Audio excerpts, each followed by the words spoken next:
Welcome to that RPG podcast where every great adventure starts with a single idea. I'm DQ, your friendly neighborhood GM. I'm Courtney Sables, and I'm not wearing black today. And I'm Johnny Law, and today I'm so amped to relax. What do you mean by relax? This is a foreign concept to me. Well, here in the United States, and actually probably all across the world, but we're going to say United States because, it's all that matters, right? Summer is known for relaxing because we are forced as children to go through school throughout the rest of the year, and then summer we're taught that's when we get off. But the thing is, summer sucks. So freaking hot, and just schedules get all messed up or whatever. But regardless, we're gonna embrace our inner child like Trump. And sorry, that's there's no list. Let's strike that from the Doesn't record. exist. Doesn't exist. No, but we're gonna try to embrace the concept of August. It's the end of the summer. It's just before we have to return to our schoolhood shenanigans, and we're gonna enjoy some downtime. I can't believe it's almost August. I swear to God, I feel like winter ended because we're all in New England. Winter ended. I was like, oh, it's spring. We got like 3 days of spring, instantaneously summer. And now it's summer and summer's almost over. Like what happened? What happened? We're talking about downtimes. We're talking about taking it easy. Sometimes you want to play a TTRPG and you don't want to put too much work into it. You want to kind of just dive right in, right? I mean, running a one shot is super hard and stressful. So it's like if you can do it without the stress, that's ideal. But And especially imagine if you're at a convention or something and you're you don't really have time to prep or you want to carry stuff around. So you just kind of want to take something out of the box. So I would like to switch over to this month's good news, everyone. So the news I would like to talk about is there's a Kickstarter that at time of recording will have just finished, but at the time of airing have been probably a week or two. But it is called First Encounter. It was a very, very modest Kickstarter, if I may say so myself. But we are very, very modest people, and you got to look out. The little guys got to look out for each other. So I'd like to bring a little attention to this. So it's a company out of Australia called Fire Fables. 2 people, partners, that just had an open window where they could start doing something that they really wanted to do for a long time. And this supposedly is the precursor to a bigger plan they want to do. This is the first thing they can get out the door. And basically the elevator pitch of it is you as the players are the creature folk of an area. You are the goblins, the kobolds, the slimes, the shades, the giant rats, the giant spiders, the skeletons. I'm missing one, and I don't feel bad because the guy who listened to an interview, he missed one too. He missed the skeletons. But you're these creatures that are having their lands encroached by the NPCs, the humans. And it's up to you to stop them from whatever their goal is. You're trying to stop their quest because it's ruining your homeland. And the whole deal, though, is you are level 1 creatures and they are immortal NPCs. Their GM is very kind to them and is not going to do a TPK. It's not a combat heavy TTRPG, which makes me sad, but it's a one shot. You're having fun. You're throwing it together. I'm all for just, coming up with wacky plans with people. But so yeah, they hit their mark so it's going to get made. It's going to happen. And the whole concept is it's rules light. It's a D10 system for the characters, but if the NPCs get the roll, then apparently they get a D20. So those are the 2 dice you need, which I think is kind of funny. As far as stats and everything, there's 4 categories for attributes. Said that correctly. Thank you, Courtney. So there is body, mind, Riz, and luck. Is Riz? Seriously? It's Riz. That's what he said. It's Riz. Yeah. Wow. And then the modifiers are, I think, +2, +1, and -1. It's very, and 0, I assume. But it's very, very straightforward, rules light, trying to just have that, just fun, make fun examples. And some of the things I heard about it is talking about the shade. So all the different creatures are it seem like that they're the classes, so to speak. And so they all have perks and then they all have negatives to them. And for the perks for a shade is that you can actually try to pretend to be something shadow. And if you roll really well, maybe you could be someone walking shadow. But the negative is they can't touch corporal things, that they can't interact with the environment unless you roll, once again, roll really well. You could maybe push something off an edge, or whatever. But like I love just that it's like kind of out of the box thinking, and it's very much he talked to the creator I heard speaking about it was saying that he as a GM in D&D was always looking at other systems to try to throw something in just to change things up and pepper it. And so it seems like it's very much taking a lot of different ideas and trying to compact it into this rules light style, quick to pick up, quick to learn, very limited in the mechanics, but like the imagination can explode concept. So I just thought it'd be fun thing to talk about. What did you guys? I don't know, do a little look into it. What do you think? That looks really cute, and I love the idea of playing these like kind of helpless little creatures in the woods trying to survive these monstrous level 1 adventures barging in, and so I would love to try it out sometime. This also follows the a trend that Daggerheart has reinvigorated of having like physical cards, like art objects to use with it, which is neat. It's always like, and as they say, it's like not required, but it's nice to have like that extra little element if you're at the table. Tactile. And also, I mean, it's a great selling point to be able to, not just have a PDF that you can get for super cheap or for free, but to have like actual components. Slimes are the one I forgot. I don't know how I forgot that because that's a very cool creature.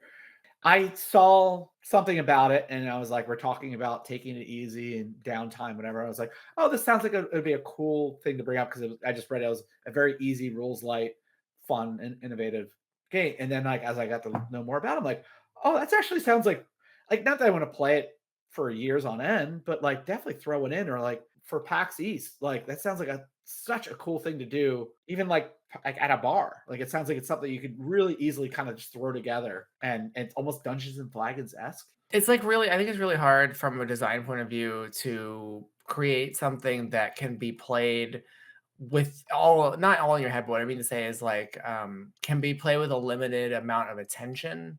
So like, when you think of like say the 900-pound gorilla in the room 5e, like if you don't have software behind it, it becomes extremely hard to run it on paper. Like nowadays it's runnable because you can use D&D Beyond, right? But I remember back in 2e when I was putting together a character sheet and putting together NPCs, it would take hours because there's just so many little fiddly bits. So to strip something down to its basics that you could run it at a bar, like we're saying, is really hard. So kudos to this, group to having made something very simple. I wonder how it is too for like an intro to RPGs for, younger people, kids, teens, or just people who have never played an RPG before. If that would be something like a good gateway RPG for them. There's other RPGs too like this that I can't think of the names of them, but there's some where you're like playing the monsters in a dungeon against the PCs. Like this like theme is interesting. In the interview I saw, he brought up the video game Villainous, which it's basically reverse tower defense where you're trying to create the monsters to take down the tower. He just liked the concept inversion. Also, is NPCs? It's spelled N species, but is the idea that it's a play on NPCs? Oh, he kept saying, I thought he was saying NPCs the whole time. Okay, because he spells it like N species. N That's species, the yeah. folk in the village. So play as NPCs, yeah. But that's the end species are the bad guys. Yeah, because I guess you probably do have some like-minded NPCs that are creature folk. And then like the adventurers species are the enemies, but they're extremely powerful. So this is another one where it's like, building into the mechanics that this is not about fighting is always an interesting thing to do because it's usually a default assumption, especially with trad games. I'd be curious. Obviously, I haven't really looked at any of the rules here, but I'd be curious, like what other mechanics there are. Like, what's the resolution mechanic look like? Like how does an adventure look like? And it seems like they had a plan with the stretch goal to have some pre-built adventures. So I imagine that will come down the line. It's from what I gathered, it seemed like there's a goal that the end species are trying to achieve, and then it's up to the players how they wanna interact. And like the first step of it is to infiltrate the town to find out what that goal is, and then I from see. there it could be a race, whatever. And it sounds like it was all D10 checks, but It's Ewoks the game. kinda, yeah. But like many Ewoks and Lots of different kinds of Wookiees Ewoks. Yeah, and other aliens. yeah, I just like Jawas. Is I this throw is them in this there. an anti-capitalist game? I don't know about that, but it sounds like it could be. I could see it leading in that direction if you're all like kind of living in the woods as little mushrooms and slimes and stuff. And The mushrooms negative, what I don't know if this is the only negative, but is that the end species find them delicious. So that is like, if they see you, they wanna eat you. That sounds hilarious. The kobolds, I think, is that they get caught in traps, their own traps, like, yeah. Like, it sounds like like I said, it doesn't sound like anything you could do, like, a deep campaign with, but it just sounds fun and playful and whatever. Courtney, what do you think about the art? so I haven't looked too deep at it. I really like the illustration style of the first few images on their Kickstarter, but then looking at the card layout or the card illustrations, not as big of a fan of those. I think I'd have to look more at the overall art. But Mm. I would say at least they're distinctive in the sense that like it all seems like it's from the same thing. But yeah, like I don't know if like I'm not sure what theme it's communicating. Similar criticism as Daggerheart, where it's like there's very clean.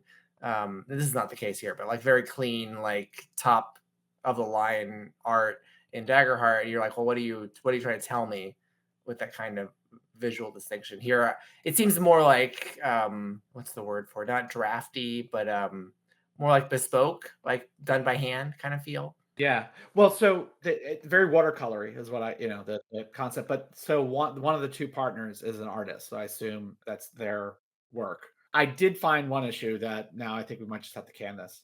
I'm going to say this is on their Kickstarter page. I'm going to read it out. Be even more careful. Everybody knows that level 1 adventurers can't be defeated as they're practically immortal creatures. It may be your job to stop them, but by no means confront them head on. Fine here so far. Use your wits, use your skills, and your luck, plus a few fudged rolls from the GM to work way to your victory. oh No no. fire and fables! No! Maybe it's a joke. It might be a joke. It might be, maybe it's like a fate point thing. Maybe there's a Yeah, I was mechanic gonna we say don't like know a about. mechanic. Yeah, Yeah. that you can make the DM or the GM fudge We're rolls. gonna err on the side of benefit of the doubt. I think it'll be. I think it's something we should keep our eye out for, and definitely if it makes its way out into the PAX tables, I think we should check it out this year. Anyway, I just thought that was a really cool thing that once again, little guys, let's look out for little guys. We're little guys, but I don't like get too much in my head about this because getting in your head about things can really mess you up sometimes and make you overthink and kind of obsess on things.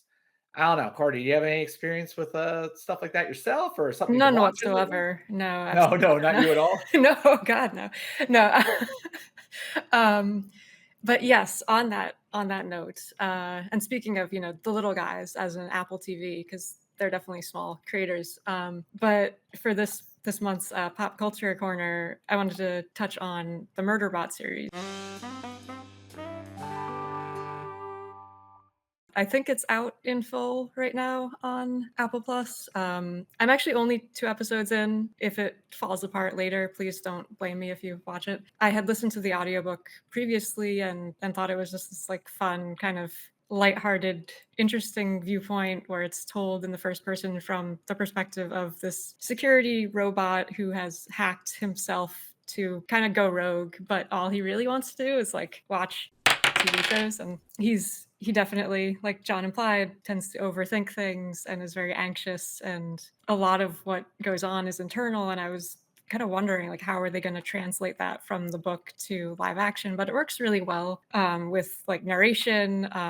At first can come across as a bit info dumpy, but I thought it did a really good job, especially when like the discussions were happening between the security unit and the other characters, how he'll like intersperse his actual thoughts with around his replies. And I think that those are things that you can do in RPGs too. Like if you have a very quiet character who maybe doesn't speak a lot or just isn't prone to interacting much, like try to do more with their inner thoughts. Like give a sense of what they're thinking, even if they're not saying it out loud. Describe like their facial features and their potential hatred of making eye contact and their awkwardness and stuff like that. It'll really help like round out your character and make them feel like more of the party, even if they don't contribute as much socially. And John, you've been watching it. Yep, Yeah. started binging it. I'd like to first and foremost say that the rise and fall of Shadow Moon is quintessential romantic drama. Courtney, all right, it's I'm not sorry. shitty I'm TV. sorry. I'm Fantastic. Sorry, It's it's one basically of the like a shows. Star Trek soap opera for Yeah, Daniel. not it's I don't even know like it's like Days of Our Lives meets Star Trek meets and the best part, like not to spoil anything, but like all the cast of this are like they just picked amazing Oh, they're in actors. the fake show? It's a Yeah. fake show. It just keeps popping up like in this dude, he's watching it and he loves it. And but like all the like not all the actors, but a lot of the actors are actually like really like you're like, holy shit, that's so and so. And that's like I don't want to like spoil it because it's actually really fun. Like even I don't think you got to it yet, but in third or fourth episode, there's another character popped up. I'm like, oh, it's like this character actor. I'm like, oh my god, like I don't believe they got him to do this, and he's like taking it really seriously. It's like a show within a show that they Yeah. represent. Yeah, and there's a couple of them. Like it's like that's just what he does because now he's free. What's the antagonist in this? The planet so far, it seems like. Yeah, I would say the planet slash the corporation. Yeah, Capitalism, yeah. as always. Yeah. Are they Classic. represented by characters? Sorta. So like the gist, without getting into it too much, is that the world is there's this like galactic empire, but it's a corporation, and there's like an outer Oh, rim of so this it, is and like they're a space-based thing. It's not just oh, like it's a space. Oh, planet. it's huge space. Yeah, it's all Oh, over. okay. And there's a group that's outside of this. They're like hippies that are traveling to. They're doing a mission, but they have to go through the corporation, and like for legal reasons, they have to take a security bot with them. And they're like all anti. They're like it's slavery, blah blah blah. And like once again, like this is all in the first like 15 minutes. It's not no big spoilers, but so that it's he's set with this group that is like the most like almost it's overly friendly at points. Part members of it are overly friendly. Um, and it's really funny. There's an actress in there that she was in the Canadian show 19-2, and in that show she played a polyamorous person. In the show she's also playing poly. I'm like, come on, typecasting. Like, let this poor woman explore, spread her wings a little bit. Do a little monogamy. But it's so. But there's like this whole that the antagonist is a corporation, but then also the planet is dangerous. And they're an intergroup conflict in a sense, or other group like just yeah there's a couple levels of it. um it really when I first started watching it I was a little bit set off by the first person aspect of it. But you get it's crucial, like Courtney's saying, it's very crucial because it is it's like it's almost like noir style, like he's narrating over it, but then it becomes Arrested Development style, like the narrator, but it's him, and he's the narrator as well, the Murderbot.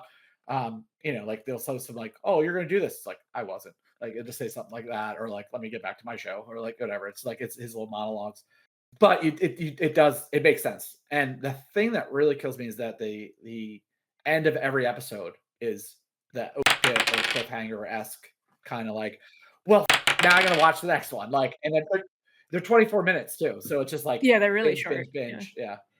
Um, but Courtney, we were going back to saying about the character playing, like if character doesn't want to say a lot, I can only think about, and this is we're gonna do a little Dungeons and Flagons. You had a character, Grimhilda, that decided we rolled to see who we are gonna have downtimes with. Holy shit, it's all coming together.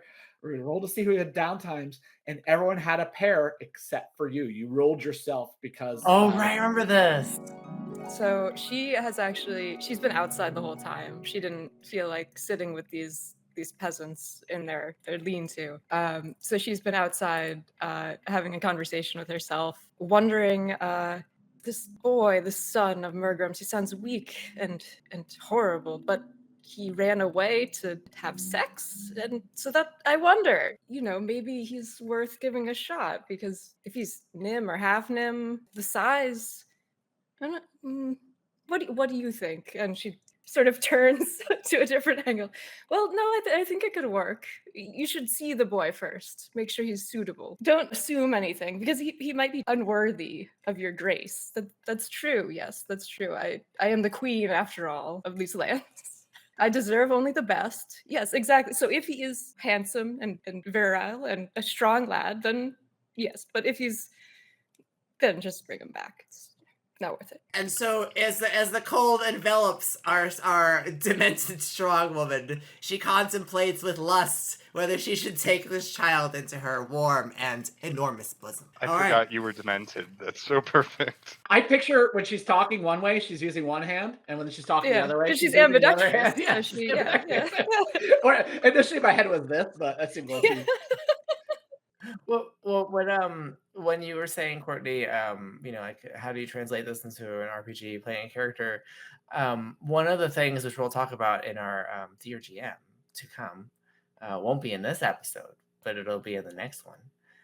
One of the things that we will talk about is how the GM can facilitate that kind of interaction, whether it's a monologue or a conversation with their characters. And I think, a lot of the times players don't know how to do those things. It's hard enough to associate yourself with an identity that isn't your own and then enact it. But the GM, there's tricks you can do to get the gears turning, and there's certain evocative things you can offer them that kind of gets them in the right mindset. And I think that's essential to running a successful downtime.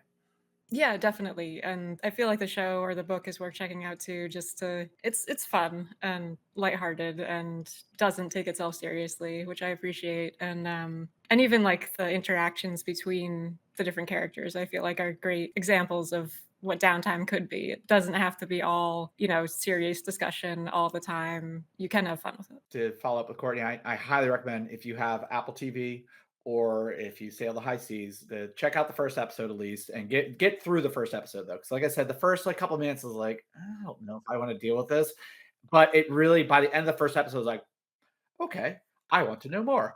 And then I stayed up till I need to go to bed early last night and I did not. So I literally fell asleep watching one episode and I was like, all right, now it's time to go to bed.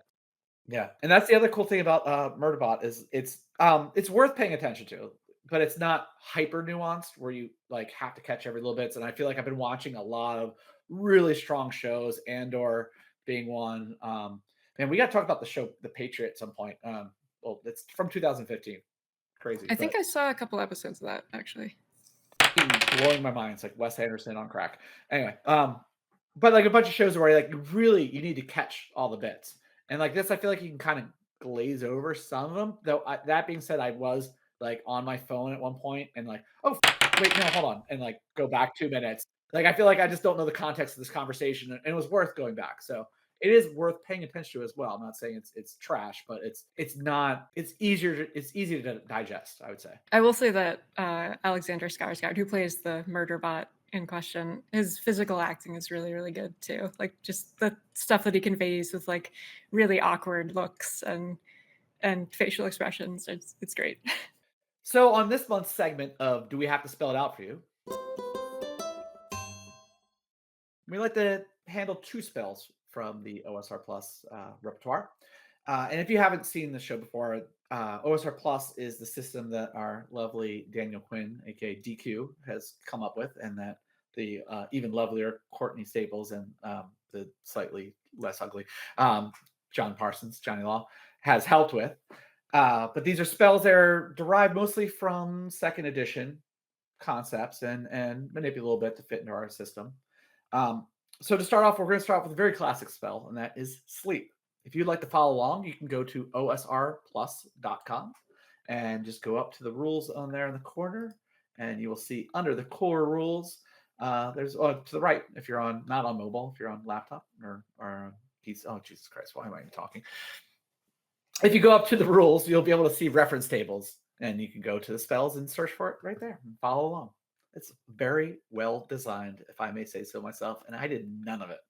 I just kind of say, I like this. Anywho, talking about sleep. My background with the spell Sleep outside of OSR Plus is D&D, which is a great level 1 spell in 5e, where it affects so many people that as per hit points that you roll for. Basically, you roll a number, and that is the amount of hit points that you cumulative that you can affect to turn to sleep. And it's kind of a cool spell, but takes a lot to try to figure out whatever. This one's a lot more straightforward.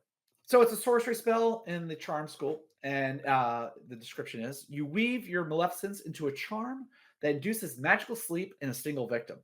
the victim is considered unconscious, and the spell is broken if the victim's sleep is disrupted in any way that would ordinarily wake them. So it's kind of cool in the sense that as long as the spell's running, they don't get a check, correct, DQ? Right. Unlike other ones where they're constantly checking to break the spell. And usually at like a greater chance to succeed as per turns because you don't want to lock down.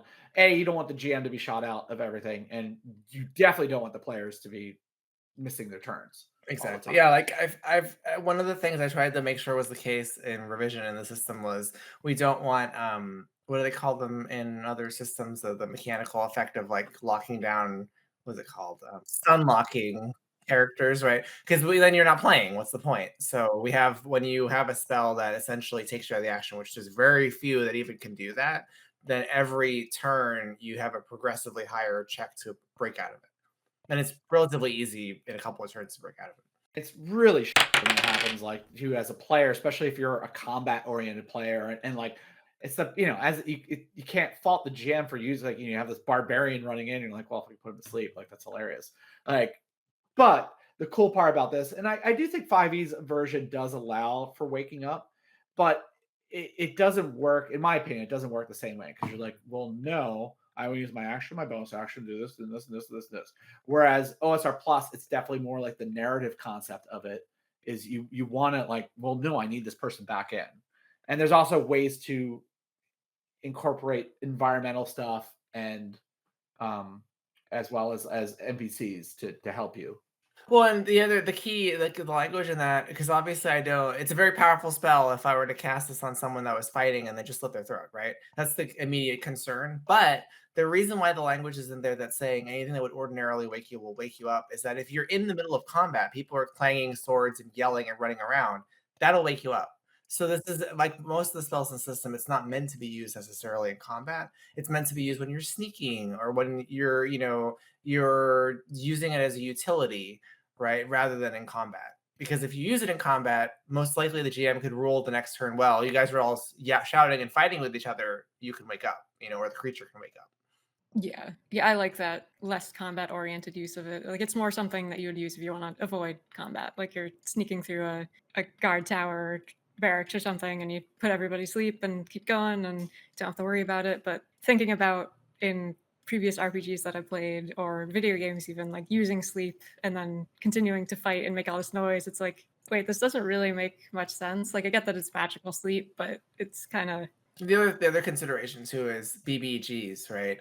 In our system, there's considerations for when you use totally debilitating spells in BBGs. So BBGs have something called legendary resistance, which in other RPGs exists, like D&D.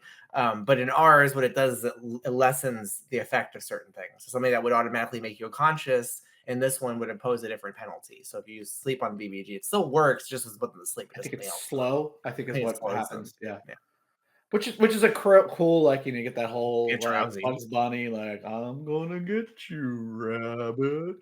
I do love the idea that you're talking about the combat thing, and I feel like there's some leeway around that because, like, what would ordinarily wake them? I mean, if they fell asleep while combat's happening, I would argue that they're accustomed to that noise. It's like white noise at that point. Well, it's because you magically made them fall asleep. But if you bang something next to their head, I feel like that would be a different thing. And this is so in the OSR Plus system.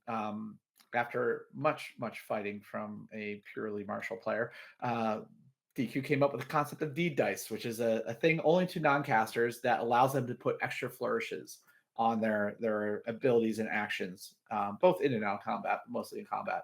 And I feel like that'd be a really cool deed die is to be like, oh, I hit this to like knock something that falls down next to the person to wake them up. And so instead of using your action to do that, you can still complete a combat action or whatever else you want to do. To be clear, just for the public who know about D-Day, I borrowed them from other systems and I've incorporated them. I think in our rules it cites, where they originally conceived of, but where they originally conceived of, they weren't quite what we're doing. What they did in the system that I can't remember that named it first, it was kind of like maneuvers that had certain mechanical attachments to them. Ours are more abstract. The idea is that when you're a fighter and you want to do kind of more cinematic stuff, in addition to what your attack, you kind of can spend these seed die to do other things, whether they're deaf related or smart, whatever. I love this aside, and it's Dungeon Crawl Classics, Mighty Deeds of Arm. I love the fact that you're like, wait, this is not an original idea, but it was an idea that you found and you incorporated, which is it's I mean it's it going back to our talk about the first encounter TTRPG. That's the one creator was saying that he just loves to take other ideas and he incorporate them. That's I think it's how we don't have to come up with original things. It's just making it part of your own. Court, you that's a good point. Do you have anything else to think about sleeping and as a caster main? Yeah, actually, while we were talking about like it not being great for in the middle of combat use, I was then thinking, oh, what if you paired it with something else like Zone of Silence? So like you have somebody cast sleep, and then the next caster does Zone of Silence, then you're good. That would be an interesting combo. That's cool. Uh-huh. No, I think that's a classic spell, and I think it's a challenge for GMs because if it is used just as in the context you described, you've got to roll with it. You've got to figure out, well, if they're going to do that, then what happens? But it's a challenge, but it's also a button you can use because just recently in a fight, you had a sensor that was letting out a gas of sleep, and literally everyone that got in that area was just dropping to sleep to the point where I wasted my girl that could punch a billion times in a turn because of some great dice manipulation. But I literally spent my turn kicking the thing because I was like, this. I'm tired of covering my face. I'm tired of anyone getting caught in it. And thank God I did, because it actually it would have been a problem with our main hero falling into it. And yeah, it was great that I was carefully describing the sensor and the conspicuous gas, and everybody just rushes in. They don't care. I'm like, all right, all of you sleep. All of one way to find out. That's even after you fell asleep, they forgot. It was theater of the mind, so there's a lot going on. It's that was a good fight though, man. You give a lot of really hard fights, and sometimes they feel a little bit not too hard, but like undoable. And it's a lot of it is on us players not trying to poke things and see what we can do. And that one, I felt like even though we chased away half the guards, this is the Quest of Queens thing, Courtney. But even when we chased away half the all the guards at one point or killed them, it just kept getting harder and harder. And then David almost died again. Yeah. That's why I mean, for me, I thought it was. I mean, I'm glad that you guys enjoyed it too, even though it was hard.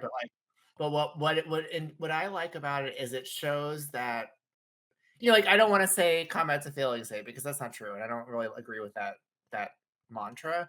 But the idea that if you do and go to combat, there's huge risks, so you've got to be really careful because in this system, life and death is super swingy. Like you could be on top of the mountain for 90% of the fight, and then one good hit from the bad guy suddenly takes you down. I think that's the reality of real fighting. It's like one misstep will take you out. Now, this is I've encountered this in boxing.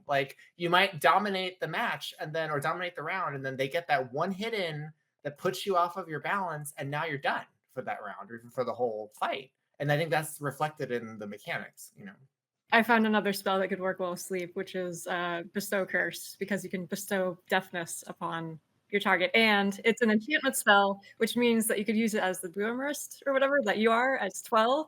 Yeah. So you could do that, and Vera could do sleep. We'll have to keep that in mind. So no, excellent point, Courtney. The deafness would be devastating, and you got them locked in. You don't have to worry about all the other complications of Zone of Silence. But getting back to what TQ was talking about, just the system in general and the lethality of it, is that it really is so swingy. And I think a lot of people, think oh, I'll bring a heal spell and I can get this HP. But when someone has 2 HP maximum, heal spells don't do shit for them. You got to think of other ways around them up when they're down. Yeah. With the heal spell either in our system. Once they're at beyond 0 or once they're at 0 or lower, heal doesn't help. It only helps if you're not on death's door. That being said, though, rests do help. Rests solve a lot of problems. And what's better than a rest? A really good rest. So I'd like to bring up Vivify, which I believe in 5e there might be a version of it. It's definitely, once again, 2e, we can look into it. It's definitely conceptually there's revivify, I think is usually the term. But we have Vivify, and it is a thaumaturgy spell. It's curative, and the description is: with this orison, you or your target is accompanied by a friendly spirit the next time you attempt to rest through sleep, study, or meditation. Choose one. The spirit accelerates your natural healing process such that you recover in half as much time as you would normally, or you recover twice as many HP or wounds as you would in a single recovery period. So, the big thing to note here, as far as the system is concerned, is that wounds are absolutely devastating, right? There's not that much that heals from them. So wounds, they literally lower your stats by one per wound. And if you have too many wounds, then you're on death's door and someone's got to save your life or you die forever. When you rest, you can recover a hit point or a wound. So that is twice as efficient. I mean, to talk about wounds briefly too, like I wanted there to be a lasting effect or a real danger to getting yourself in harm's way, because in other systems, especially trad systems, you take damage and then you heal, you go to sleep and magically everything's back to normal, or you take damage and you cast a couple healing spells, you drink a potion, you're good. And I always found that rather unrealistic. Like, it's great for like superhero kind of style fight or game where you're always doing stuff and you're not at danger of dying, really. But with wounds, it's like when you hit 0, when you're vulnerable, 0 meaning here that you could receive wounds. Now it doesn't mean you're out. Now you're really worried because that next hit is going to affect you for many sessions, and it's going to change the course of your character's adventure. It could kill you. Like, if your mighty is equal to your wounds, you're down, you're going to die. And you have until the end of the next turn until you die. So that's why I thought wounds were really important, and I deliberately made it such that I think there's only one spell in the system that can heal wounds. And it's not easy to use that spell. And then I think there's very few, there might be a treasure that does it. It's very rare for anything to automatically heal wounds, to make it very dangerous. It's similar to like in 2E, or earlier D&D, where you'd have like level draining or age draining powers. Like, when you see a creature that does that, you're like, oh, I want to get the right? Or if you see a creature that can deliver wounds from its attack, that's scary, and that's the point of it. I love you bring that up as an example, but you still have that in your system too. Your bestiary, you do have draining, your stat draining. That's my worst fear. I hate. It doesn't drain levels though. It doesn't drain levels. It did come up in the Sunken City playtest. Was it, whose character was it? Was it Glax's character who basically touched a ghost and hurt himself? Yep. And what we do in our system is, like, I always thought it's like unfair to drain someone's level, because now you're not hurting the character, you're hurting the player who has spent a year to get the level, and now you're taking it away in one hit. In our system, level draining, the equivalent of that is attribute drain. So it permanently reduces your attribute scores, which is devastating because it's like having wounds, but there are more ways to heal from that than wounds. Yeah, well, so Courtney talked about that. It's my like greatest fear is the attribute drain. I don't know why, it just really hits me in a weird. Like, wounds are one thing, but like, because wounds are like, I feel like I could stop them from happening. Attribute drain, like, all of a sudden I play a lot of melee characters, are a lot of characters that are dumb. So if something touches me and then all of a sudden I like start sucking at stuff, that really annoys me. And that's when making Peter Paul the Mary, who is a level 10 and has so many stances. I have that stance. I've never used it, but I have it, and it makes me feel better for it. I was going to say, speaking of stuff that you never get to use, like, I've never seen anybody actually take the spell, but it does sound really powerful for a longer game, especially. But yeah, I'm trying to think. I think someone definitely, I've seen it in play, and it did shine really well. Like, because it was that just, I think it's been used to shorten the rest period quite well. Because you or your target, that can be targets then. So you could cast it on a bunch of people and have a 4-hour sleep. Like, that's super powerful. Yeah. Especially because you get all your mana back. You were saying, like, you also can spend the other 4 hours repairing armor, right? Yeah, because that's been an issue that's come up a lot of, like, we have damaged armor, but we've also taken hits, and we want to both rest and repair armor, but I deny it every time. But it is not possible in the system unless you use Vivify. Or servants. Servants are good for that. Yeah. Buy some NPCs to adventure with you. They'll just die. Who cares? They'll fix our armor and then die. That's fine. I was going to clarify. I don't know if this is worth it at this point, but in the OSR Plus system, just so people know, how damage works is you tend to have armor that most things will hit your armor first, and then it depletes, it breaks, and whatever benefits it gave you, it's gone. But whatever, it's mostly just defensive stuff, like soaking that or whatever, or actual soak as an item. But then when your HP goes down to 0, that's when you can start taking wounds. But if you say you have 2 HP and you take 4 damage to your HP, it still only takes you to 0. You can never drop below 0. It's not like, and it's something what 5e does as well, but they also have a rule that, if it's more than twice your actual total HP, then it kills you outright. Like, we don't do that. We go down to 0, and once you're at 0, you're vulnerable. It's like HP is not actually it's like your ability to defend yourself is now gone. And then after that, any damage you take is a wound. And you can only take as many wounds as your mighty stat is. And after that, you're on death's door. You got 1 turn or you're dead. Dead. And then there's a check to stabilize. Someone has to stabilize you, and you can't use healing to bring you back. There's the only spell that I think will take you off death's door is restore, and it only gives you 1 hit point. Is that the silver cord one? That's Yeah. That says in the. And we do have a note in the about lethal damage. There's such a thing called fatal damage.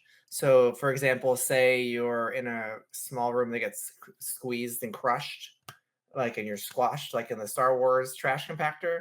That would cause fatal damage. And fatal damage is kind of a gray area for the GM, where either it immediately puts you on death's door, regardless of your hit points or your wounds or anything, or it just kills you. So it's possible, but it would be the kind of thing that's like, well, I have 30 hit points, so I'm going to jump out of this plane, and who cares what the damage is, because I'm going to be fine. That's when the GM says, well, you fell 30,000 feet, so you're instantly dead. And he has the leeway to do that because it's real.